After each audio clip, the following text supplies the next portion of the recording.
Mark. Yes. See, I saw you singing. That's great. You bet. I gave you a hand up there. Did you see me? I'm glad you joined in on it, right?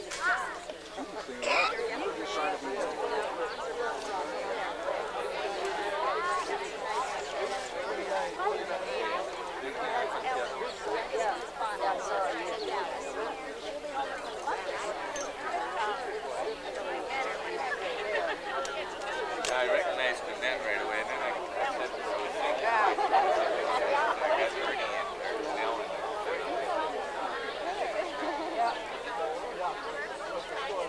she was polite though, she didn't care.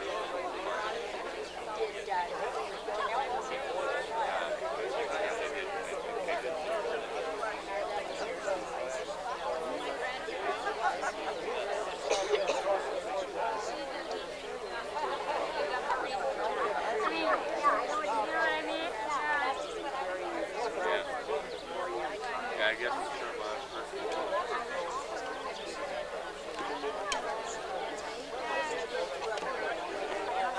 They had several every month. They done all the street work and sewers and all that was dug with horses. Right, yeah. See, when they did dug the auditorium down there, they scooped that out with horses. Yep. And then the WPA boys loaded up the Model T trucks with shovels and everything. So I used to go down there. I was a little kid, I'd go down there and watch them. Yeah. That's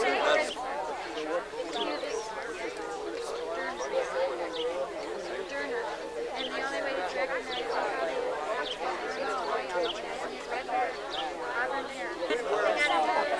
Yeah, I'm just going to get a shot. You can have it. Are you sitting there? Okay. Oh, is he?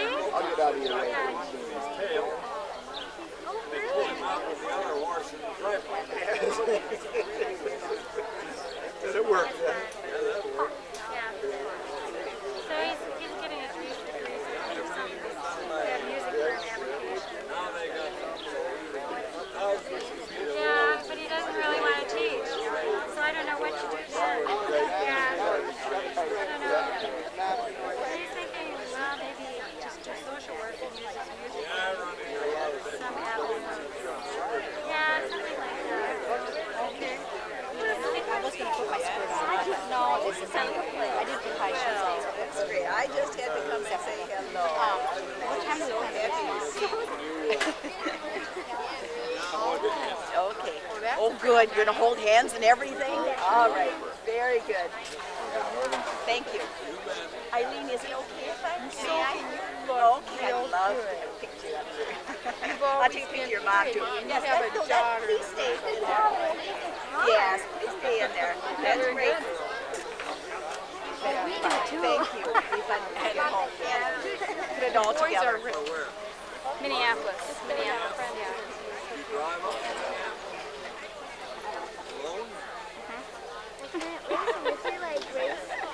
Aren't I brave?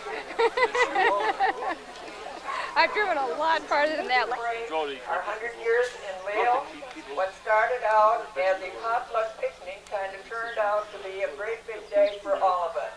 And we're so happy that you were all able to come back, visit with your people and your friends, and we've really enjoyed working with you. We feel very fortunate that one of our graduates is writing the pageant, has written the pageant, I should say. He is writing, she's telling me, so it's probably going to be changed as we go along. But it sounds like it's going to be something very interesting. And at this time, I'd like to introduce to you our pageant writer and narrator, Sharon Peterson Kane.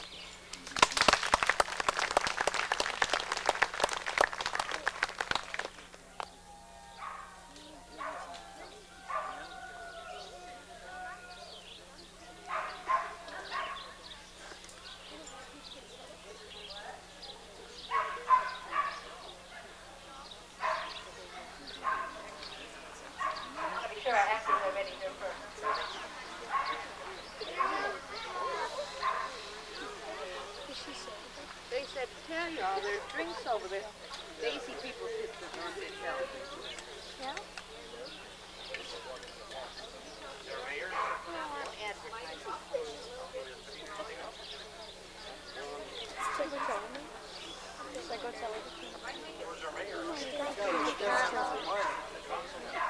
That's all they got.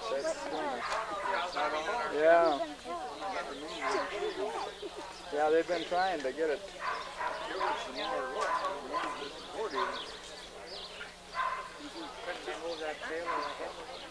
I suggested that, but they say they got it tied in. How loudly do I have to speak?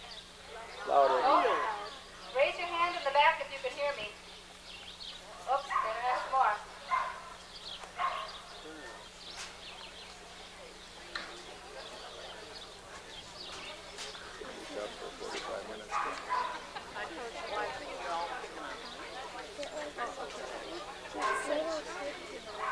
How's this? Is that better? Back row, can you hear? Okay, sounds good.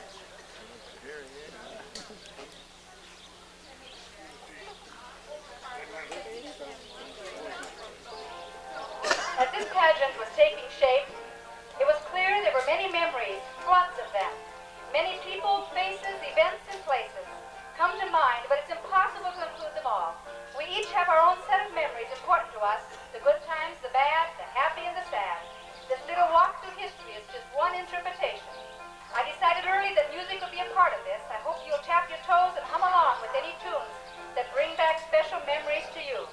It was easy to choose a theme song, Dear Hearts and Gentle People that live and love in my hometown. I feel so welcome each time that I return, that my happy heart keeps laughing like a clown. I love those dear hearts and gentle people who live and love in my hometown. What a wonderful day this has been, celebrating the life and times of Leal. Let's take another quick walk through history and use your imagination. Put yourself now into the founding days of this wonderful community. Leal, a Scottish English word meaning faithful, true, or the land of the faithful. Leal was platted on December 3rd, 1892 by the Minnesota Loan and Trust Company, a subsidiary of the Sioux Line Railroad, and filed on December 16, 1892. My dad was a month old at that time. He and his family, including his 10-year-old sister Amy, were living in the Recklin house across the street from the church. Leal grew in numbers when a large group of settlers came down from the community of Uxbridge in Ontario, Canada. Some of the first families to arrive were the Bascoms, Whitfields, Gilborns, Walks, Butlers, and Fluels. Welcome to Leal. By 1905, you can find Perry Pickett to the bank, William Thompson in the meat market, John C. Hilborn in the machine shop, Charles Peterson, Ed Lundy, and Joe Ritter were storekeepers. J.C. Hayden ran an elevator, hardware store, and feed mills. Louis Martinson could be found in the blacksmith shop. The little community also boasted a flour mill, cream station, hotel and cafe, pool hall, barber shop, and can you believe it, a movie house with an ice cream shop. Soon after the establishment of Leal, the residents began constructing a school. It was completed in 1901, but destroyed by fire just 4 years later. The new school was built in 1905 on West Railway Street. Sounds like a big town. The large wooden structure boasted 4 large classrooms. Many of us are very familiar with that building. One of the early teachers there was Amanda Longfellow, a descendant of Henry Longfellow, the poet.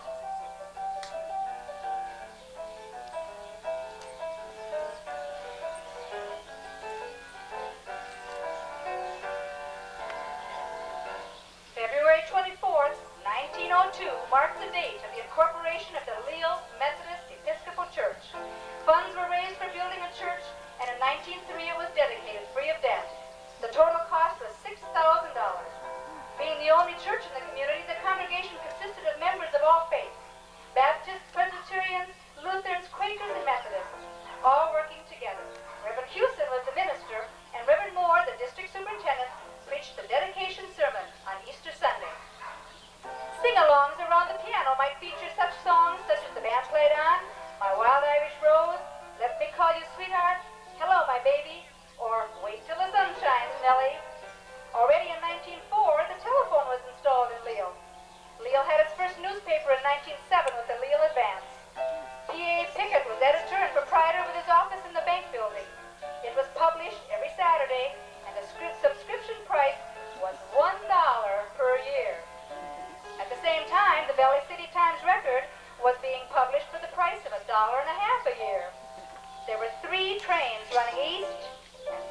running west every day out of LA City.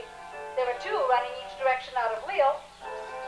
I read that Vice President Theodore Roosevelt was to deliver an address on the state fairgrounds at Hamlin and St. Paul, and the NP Railroad offered greatly reduced rates so more people could take advantage of this great opportunity.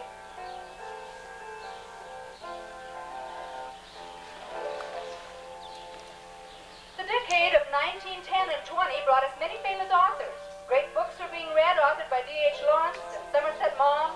Poetry by James Joyce and Robert Frost was new on the scene, and popular tunes included For Me and My Gal, Alice Blue Gown, Smile, There's a Long, Long Trail, and the marching tune for the soldiers in World War I, It's a Long Way to Tipperary. The foxtrot came into fashion. Bobbed hair was in style. Roald Amundsen, the Norwegian explorer, reached the South Pole, and the Panama Canal was opened. In 1915, Einstein published his theory of relativity.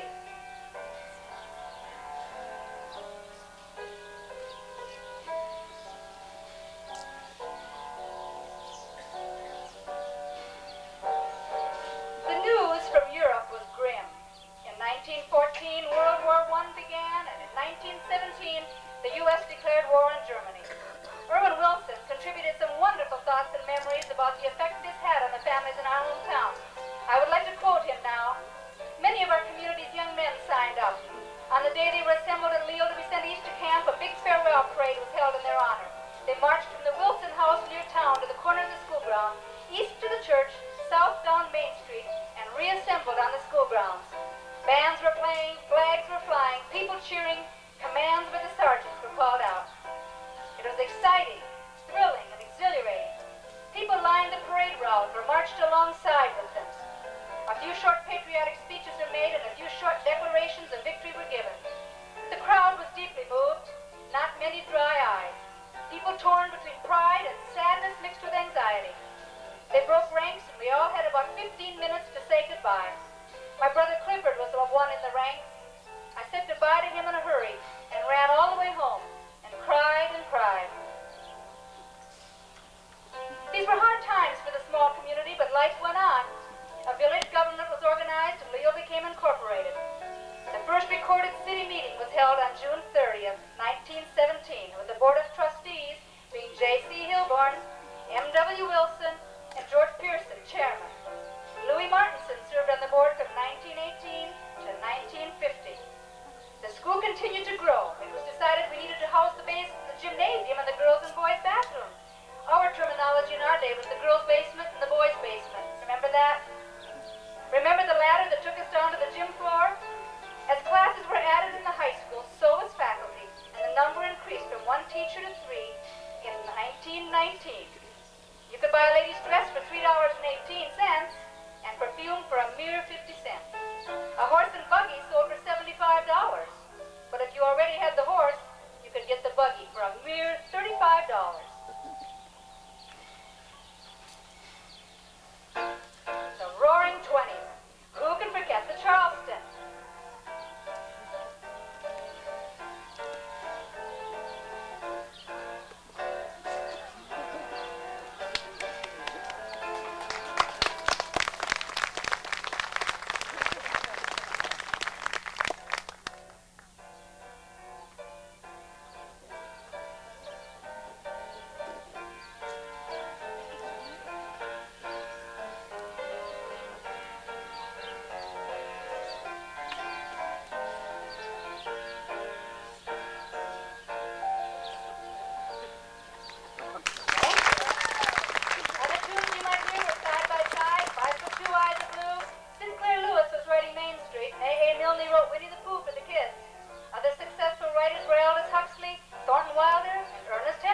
1929, the country experienced Black Friday when the U.S. Stock Exchange collapsed, beginning the world economic crisis, the Great Depression.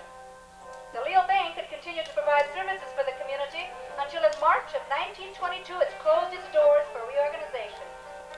J.W. Whitfield, Christ, and Howard Wilson guaranteed the bank's debt, and the bank continued to operate until early 1926, when it was closed. The building was then converted to apartments and rented for many years.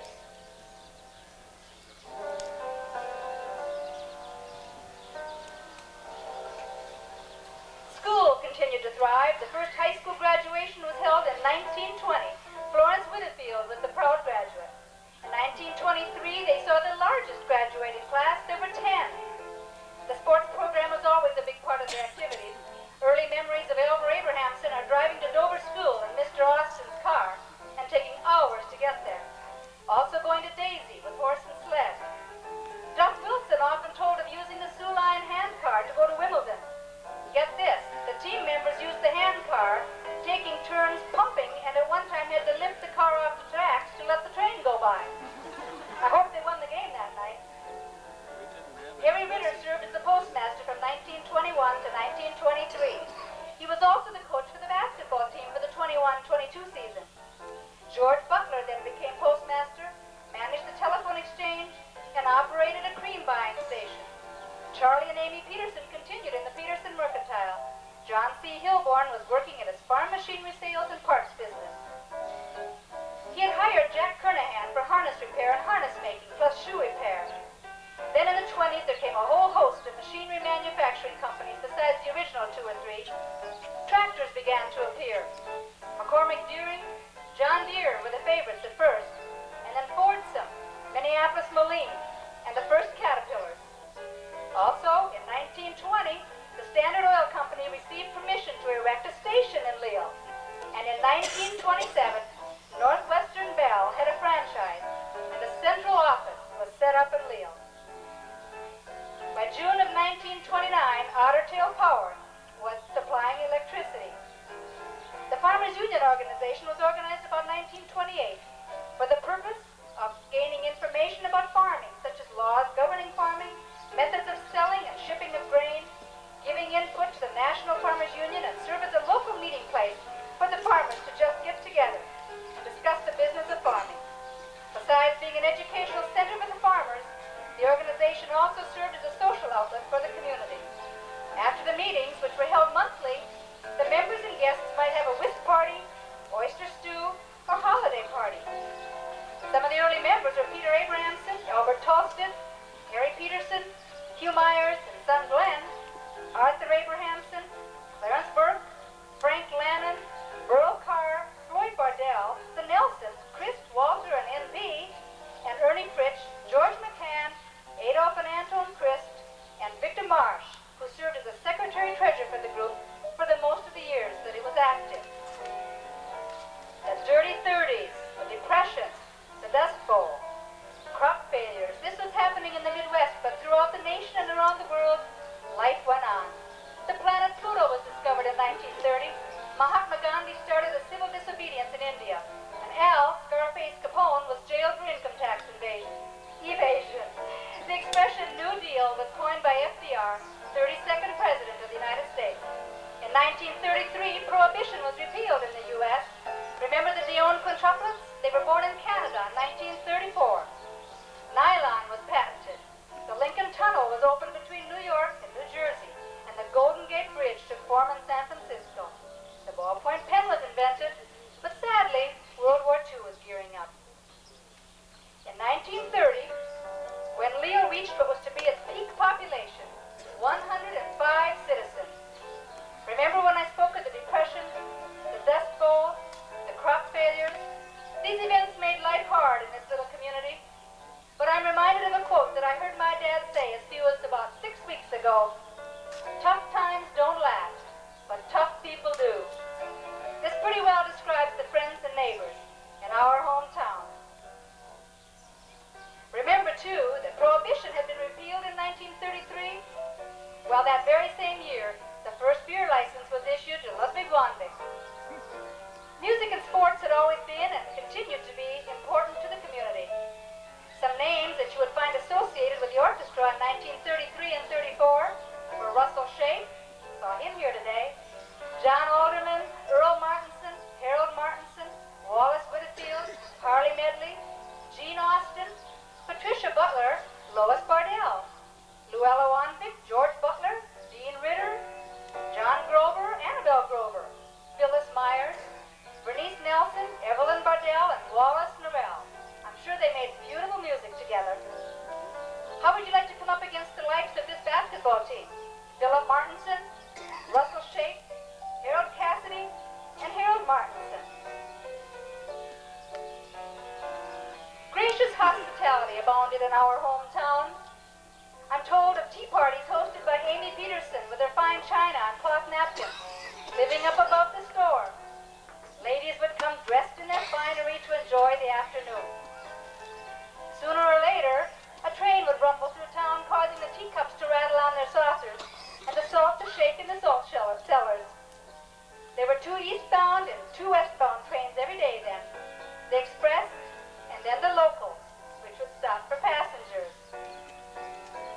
On Mother's Day in 1938, a program was given at the Methodist Church for all pioneer mothers and families of the community, when each mother was given a carnation and seated in the center section of seats. Mrs. Louis Martinson, Esther, suggested the program. Mrs. Antone Christ, program committee, presided. This was followed by special music and many short talks on the most outstanding events of early days. Mrs. Martinson spoke, Mrs. Cribbs, Mrs. Oglesby, Mrs. Howard Wilson, and a sermon by the present Reverend Charles Meyer. It was described as a novel and enjoyable observance of Mother's Day. Agnes Didier contributed a wonderful piece describing the 30s. We don't know who wrote it, but I want to borrow a few lines. It really makes me think of the progress that we've made. In the 30s, we were before television, before penicillin, the pill, polio, antibiotics, and frisbees, before frozen food, nylon, Dacron, and the Kinsey report. We were before radar, fluorescent lights, credit cards, and ballpoint pens. For us, a chip meant a piece of wood. Hardware meant hardware. Software wasn't even a word. In those days, bunnies were small rabbits. Rabbits were not Volkswagens. We were before FM radio, tape recorders, electric typewriters, word processors, electronic music, and disco dancing. We were before pantyhose and drip-dry clothes, before ice makers and dishwashers, clothes dryers, and electric blankets, before men wore long hair and earrings, and women wore tuxedos. We were before the coin vending machines, jet planes, helicopters, and interstate highways. In 1935, made in Japan meant junk, and making out referred to how you did on an exam. In our time, there were 5 and 10 cent stores where you could buy items for 5 and 10 cents. For 1 nickel, you could ride the streetcar, make a phone call, buy a Coke, or buy enough stamps to mail 1 letter and 2 postcards. The 40s, another experience with war. December 7, 1941, saw the Japanese bombing of Pearl Harbor, and war was declared in Japan. Sugar and fuel rationing followed. May 8, 1945, saw the end of the war in Europe. VE Day was declared. But on August 6, 1945, we witnessed the bombing of Hiroshima, Japan. 8 days later, Japan surrendered and World War II was finally over. During all of this, life went on. The Alaskan Highway was opened. The first electronic computer was built. Magnetic recording tape was invented. 1944 saw the first non-stop flight from London to Canada. FDR was elected for an unprecedented 4th term. The new look in female fashion is in vogue. Many of the young men from our community left to serve in the war. It was a hard day for all of our community when they left, and a real reason to rejoice when they returned. July 13, 1944 was a sad day for the Leal community. 2nd Lieutenant Russell Reculin was shot down, killed in action in St. Lo, France. He earned Pilot's Wings, Good Conduct, ETO, American Defense, National Defense, Purple Heart, and 2 Air Medals.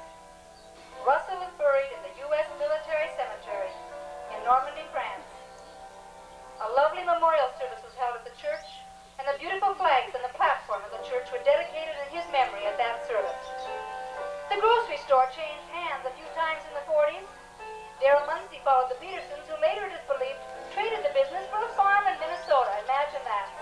Bob Johnson operated the store for only 6 months before selling it to Wright Mosier and Alvin Loberg. The name was changed to the Loberg Mercantile at that time. Alvin soon asked his brother Willie to come and manage the store, and Willie accepted, buying the business for himself in 1948. The store soon became the town's main gathering place and served a lot of purposes besides selling groceries. It served as a message relay station, a temporary barber shop for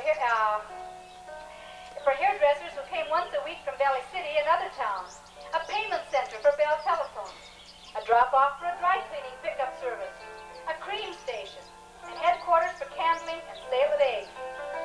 What a business. Coinciding with Willie's arrival in town was the arrival of the new young elementary teacher, Esther Moline. An interesting aside, her first grade class was to become the last graduating class in Leal. Well, it wasn't long before Willie took Esther as his bride, and they continued to be an important part of this community until their retirement when they moved to Valley City. J.B. Wilson came on as postmaster in 1942 when the location was in the former bank building. He was to serve in this position until 1975. When he wasn't busy behind the window, he could often be found working on some musical enterprise.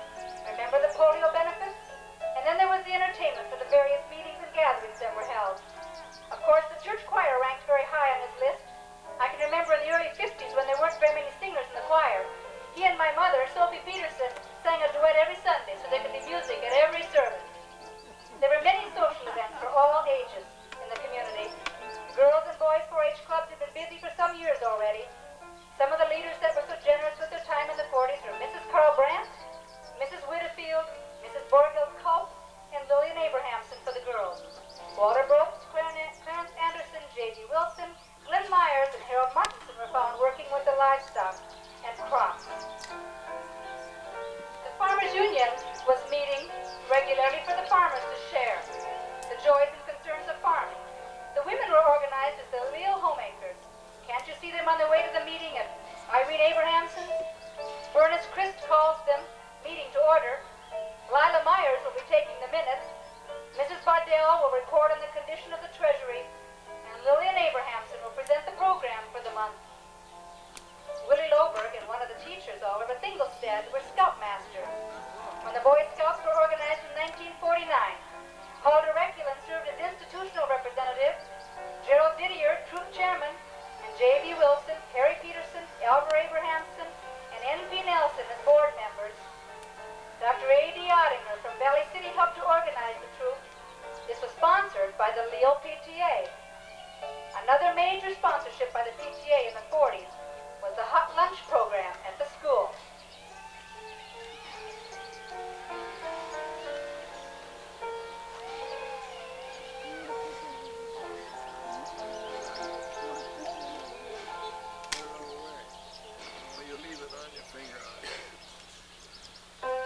The 50s, so many major events. Times are moving. Technology is the name of the game. Technological advancements abound. But we still suffer the emotions of war, this time in Korea. We had several of our young men again marching on foreign soil. I can remember how we used to wait anxiously for the next letter from my brother Don. Occasionally he sent us a tape. Remember those new magnetic tapes? Well, Duff Wilson had one of those new magnetic tape reel-to-reel recorders. The latest thing, and he used to help us send tapes and then play downs for us as soon as we got them. What a treat to hear his voice when he was so far away. Color TV appeared in the U.S. Ads appeared in the papers reading, "Wanted, men and women to train for new careers in TV. Supervising jobs, studio jobs. Needed, directors, models, and set designers." Polio season was a time to be feared. The newspaper noted that 1954 may be the most difficult season yet, despite hope of victory with a trial vaccine. Queen Elizabeth accedes to the throne in England, and Ike is elected the 34th President of the United States. Remember the phrase, "Say sweetheart to your grocer"? Speaking of food, at the Forum Cafeteria in Fargo, you could get 2 slices of bacon and 1 egg for 18 cents. Or cooked cereal and hot milk for a thin dime. Sunday lunch featured a half chicken with gravy for 78 cents, Or if you prefer, you can have a breaded pork chop for a mere 42 cents. The lignite producers cite objections to the industrial use of natural gas. Tension mounted as desegregation of schools is attempted in the South. There was a flurry of excitement in 1957 when the Russian space satellite Sputnik was launched. Shortly thereafter, the U.S. sent up its first satellite, the Explorer 1, and the space race was on. All of this reflected in the motto for the senior class of 1958, into orbit. In January of 59, we admitted the 49th state, Alaska. And 8 months after Alaska, Hawaii became our 50th state. By the end of the year, the Soviet satellite had taken photographs of the moon. We were getting closer to that first step on its surface. Fidel Castro was about to become the Prime Minister of Cuba, and the St. Lawrence Seaway opened. Community days were always looked forward to as a major summer event in our hometown. Much like today, many people gathered, races were run, contests were held, and much socializing happened. Of course, there was always the parade. Not long, but a parade. Contrary, of course, to the one today. Wasn't that wonderful? Carolyn Joyce and Leal remembers that we always managed to escape the rain. Chalk us up to one more year. Basketball was the mainstay for entertainment in the wintertime. Lyle Fox was the coach of the Pacers, coached them to many victories. 1953 and 54 were big years for the girls' team. The midgets placed third in the state tournament in 53, and in 1954 they were at it again. The sports headline in the Valley City Times Record read, Leal in first round in girls' state tournament. They had defeated Galesburg in the regionals and went on to play the first round in Castleton. They took home the 4th place trophy. A note in the Times Record read, congratulations to Lyle Fox and the team and the boosters of the Leal community who gave them such loyal support. Mr. Fox was a relative newcomer to the community, coming here to teach in the high school. Lucky for him, the new upper grades teacher was young, single, and a great catch. Stella Eisinger had come from Wishing. She eventually said yes, and they were the first recorded wedding held right here in the Methodist Church in Leal. Other great teacher catches in Leal have been Esther Moline Loberg, Betty Crispin Jorison, and Hilda Everly Anderson. Hasn't our community been blessed? The Prairie Players, a community group organized by Duck Wilson, actually began in the late 40s, but was really rolling by the 50s. They put on one-act plays to raise money for the school, teen canteen, and other benefits, particularly remember the polio benefit.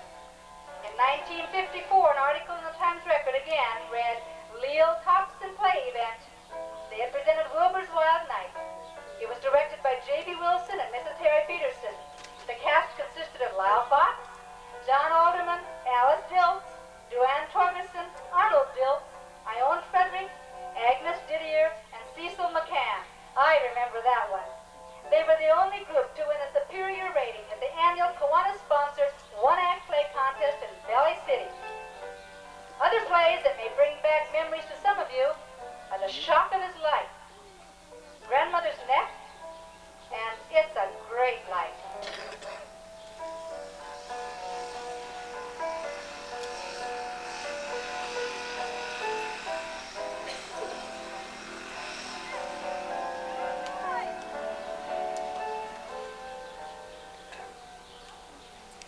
Denim was high on the fashion list as well as the no-iron wrinkled cotton. What goes around comes around, but nothing compared to the felt poodle skirts of the, and of course the saddle shoes for the teenage girls. The popular music of the day reminded us of the white sport coat and a pink carnation, and Elvis wouldn't let us forget about the blue suede shoes. Wow, look at that can-can.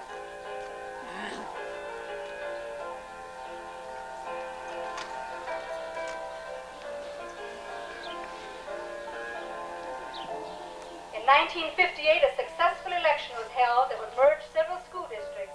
Leal, Rogers, Daisy, Bowers, Coleman, Bennett, Stewart, Laketown, and parts of Pierce, Ladbury, Hobart, and Getchell. The new district was known as North Central. This action would mark the end of the Leal School as it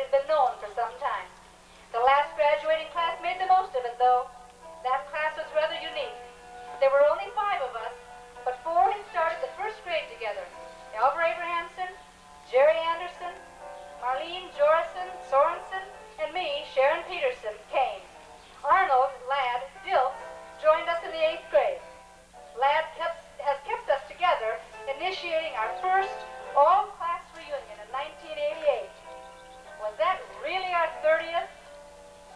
When the Barnes County Courthouse redid the patio, he even saw to it that there was an engraved block from the class of '58, Leal High School. The school lives.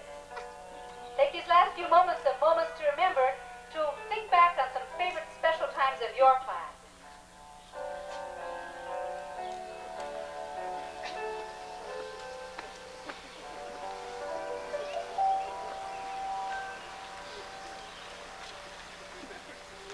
Now we enter the swinging 60s. That was quite a decade. Remember the book Lady Chatterley's Lover? That was written in 1961 by D.H. Lawrence. What controversy. Solzhenitsyn, Gore Vidal, Norman Mailer were other familiar names on the literary scene. Another controversial book was Slaughterhouse Five by Kurt Vonnegut. John F. Kennedy was elected the 35th president of the U.S., the youngest ever. The space race was still on.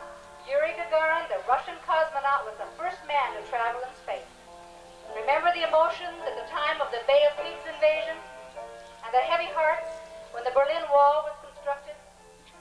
The country was stunned when on November 22nd, 1963, our president was assassinated.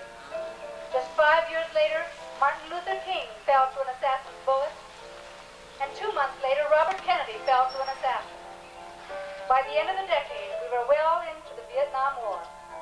What a traumatic time. But there were good times and progress, too. LBJ 36th president signed the Civil Rights Act and also legislation on Medicare. We were also hearing about the war on poverty. We continue to work on all of that.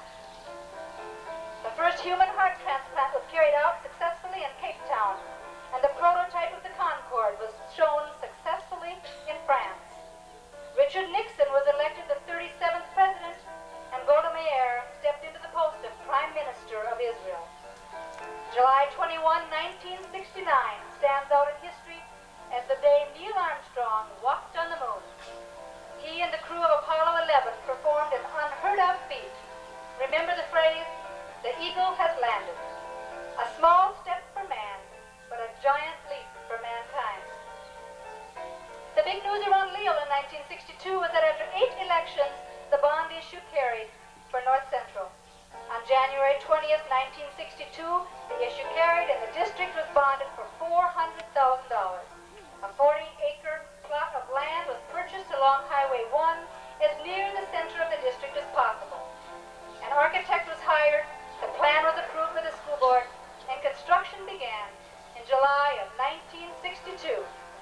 At the time of the dedication of North Central School on October 6, 1963, the district consisted of 230 sections with a valuation of $2,100,000. There were 6 bus routes and the enrollment was 320 students. There were 18 teachers. A kindergarten was organized by parents of beginning North Central students in the spring of 1963 with 18 students attending. A few years later, kindergarten became a required class of the district. Most of those first students were graduates of the school in 1975. The Leal Community Days continued to be popular. Carolyn, Joyce, and Linnell sent along some fond memories that I would like to quote. The parade seemed huge, but it couldn't have been more than a couple of Leal blocks long. The floats were beautiful. The band sounded great. As a band member, I can only remember one and only one marching lesson from a very frustrated band leader. In retrospect, our band was a moving band, not a marching band. Other memories, the 3-legged race and the gunny sack races from the hardware store to the bank corner, yummy noon lunches of homemade barbecues, an ice-cold pop in the glass bottles right out of the tank filled with cold water. The after we're into the 70s, and you're right, we're seeing them again. My daughter, when she was very young, found one of my skirts, as a matter of fact, it's the one Julie's wearing, that I had worn years ago. She had never seen such a thing, and noting the length, or maybe I should say lack of length, remarked, "Mom, I didn't know you were a cheerleader." I didn't know if I should admit that I had actually worn it, and to church at that. The 60s were also the days of the hippies. The free spirit, flowers, bare feet, and the peace signs were the order of the day. Remember that? Wow. The long hair and bare feet.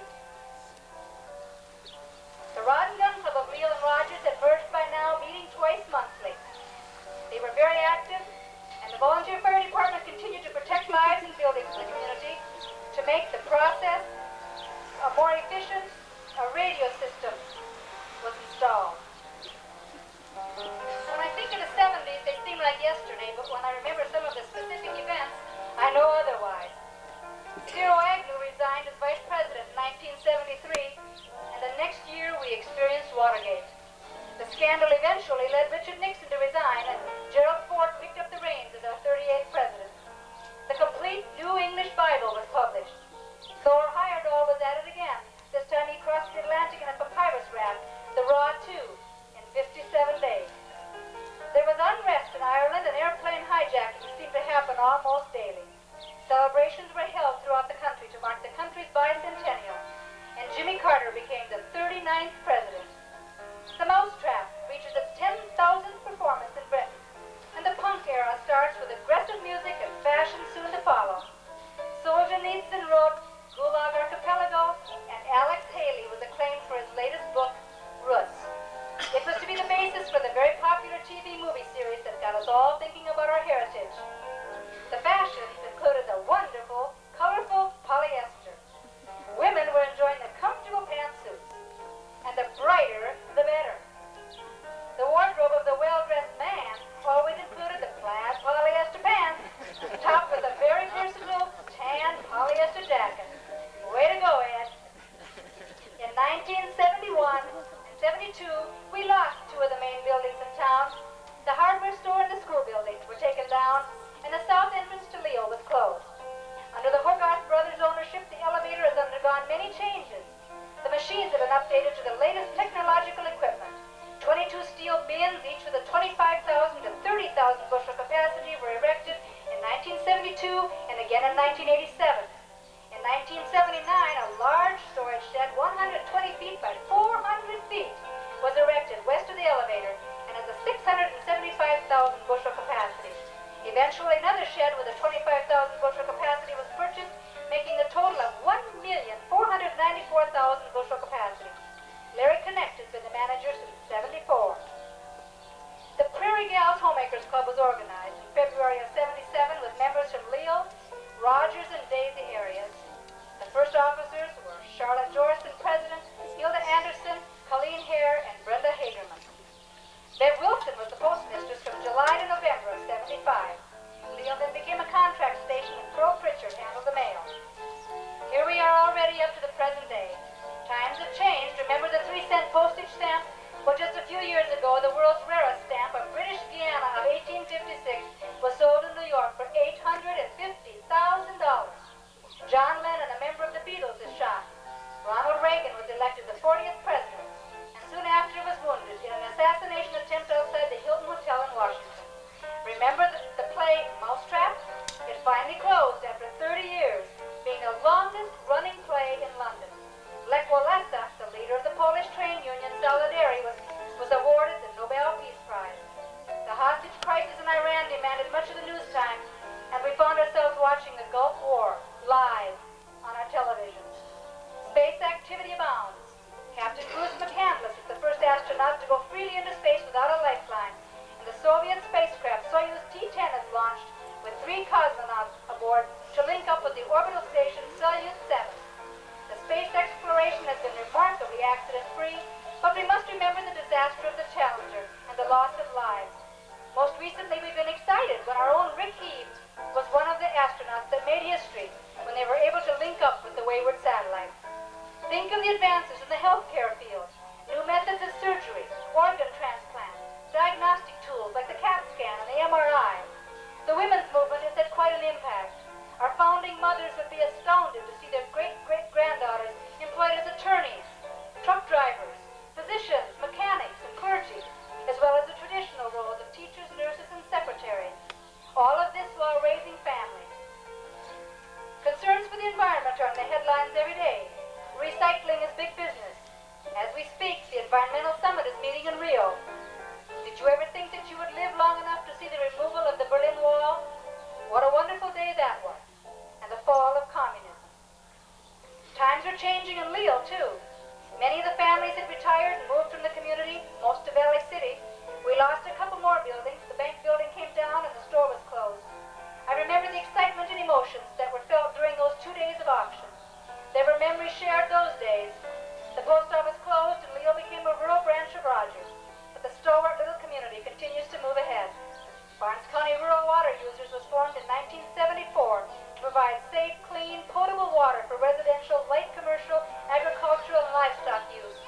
10 small cities are served by this system, which covers approximately 2,333 square miles of area in the Barnes, Stutzman, Ransom, and Lemoore counties. Leal was among the first of the communities to receive the benefits of this service. Can you imagine the look of astonishment on the faces of our early pioneers if they could hear of this program? And what about the $13 million Cominco American anhydrous plant that was established in 1987? They would be astounded. The facility is equipped with a 40,000-ton refrigerated storage tank and is able to ship out 3,300 tons per day. Presently, the terminal is manned by Leal Pinkamp, Mark Wire, and Greg Grintle. In 1982, the final payment on the bonds was made, and North Central School was paid for. Besides the academic excellence, there are many extracurricular activities and organizations that play an important part during the school year. The present enrollment is 268 students. There are 15 teachers, plus special education. The district covers approximately 331 sections and has an assessed valuation of $3,423,200. The present board members are Dwayne Thompson, Terry Bryn, Susan Jorison, Robert Ryerson, Philip Mueller, and Charlotte Jorison as business manager. Meanwhile, back in Leal, a basketball court was built in 1982 on the old school grounds, and Otter Tail Power installed lights in 1988. There are still several social groups active. The Rod and Gun Club, present officers of that are Scott Anderson, Tom Jewett, Jay Fields, and Kevin Harsted. There are a couple of birthday clubs active. They provide wonderful social events with a chance to celebrate one of the members' special days each month. Homemakers has been active through the years, and there still is a group working. In 1980, a group of ladies started a whist group, meeting at the home of June Ernie. Even when several of the group moved to Valley City, they continue to drive to the Leal area for the monthly afternoon card party. The lucky ones take home a prize for high and low score and for taking a trick with a deuce. They're still meeting during the winter months. There's a wonderful feeling of sociability and friendliness that has always had and still does exist among our dear hearts and gentle people that live in our hometown. I would like to thank a lot of them right now for the dedication to this wonderful Centennial Day. Hilda Anderson and June Ernie have been the able co-chairs, Bill Werner, vice president, Arveline Christ, secretary, and Vernon Anderson, treasurer. There were many, many others who worked on committees to see that all of the events carried out today. Hasn't it been a wonderful time? A thanks to all of you who worked so hard to make this day so special for all of us. And now I hope in the background we have the mayor, Larry Connect. Can he appear before us? We have the councilman, Dave Locken and Steve Undum. And Beth Undum, auditor.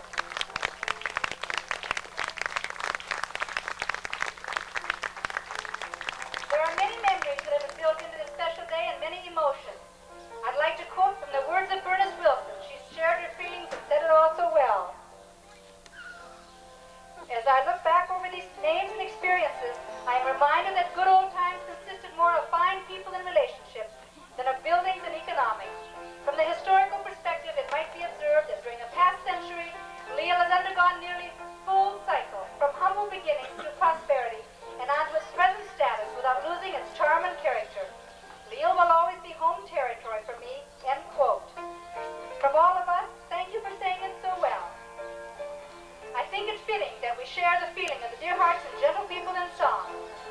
If I can find the spot on the tape, I want to sing the verse, and you will please join me in the chorus.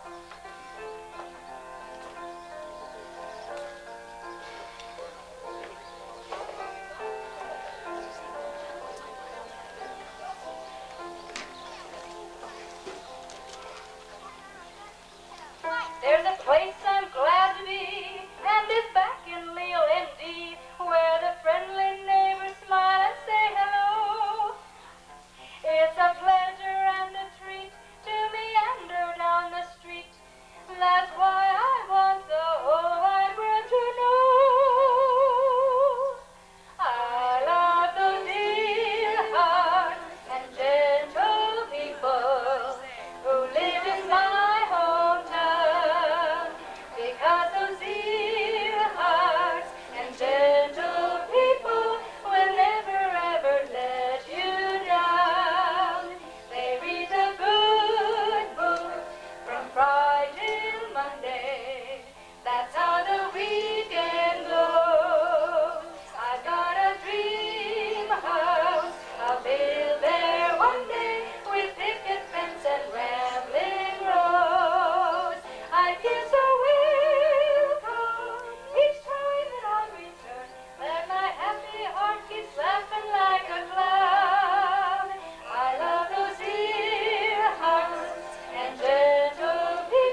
she did a good job of choosing what she brought to us. And most of all, we thank you for being here. You are the ones that made it an enjoyable day for us. It was worth what we did, and thank you for being here. We'll have the drawing for the rug at this time.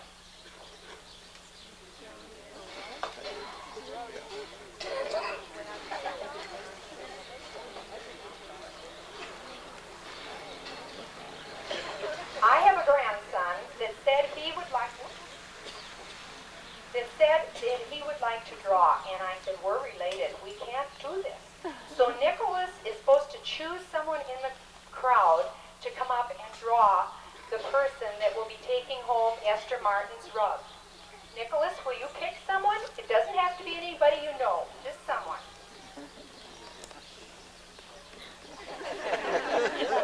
That's a big decision, I'm telling you. Go get him. Go get him.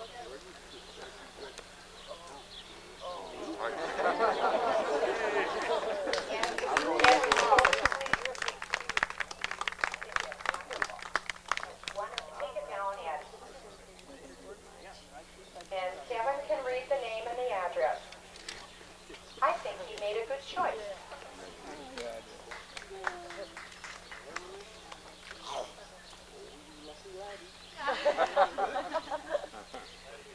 Laddie-Dale. And I don't even need his address. He's right here. He can take it. It's at the end of the platform. I'm not responsible from here on in. Yep. Long live the class of 58. Dakota, you have an announcement. Before those of you that presented histories for the book, if you haven't picked up your pictures already, I wish you would stop at the fire hall to pick up your pictures and your writing. Those of you that are interested in an ice cream cone, go over to the Schwan Man, compliments of the Leal Centennial community, and enjoy. We have had so much fun, and really, I don't know how to say thank you, and I'm sure the committee didn't expect this good a crowd to take part all day. So thank you very much, and do enjoy your ice cream. Free on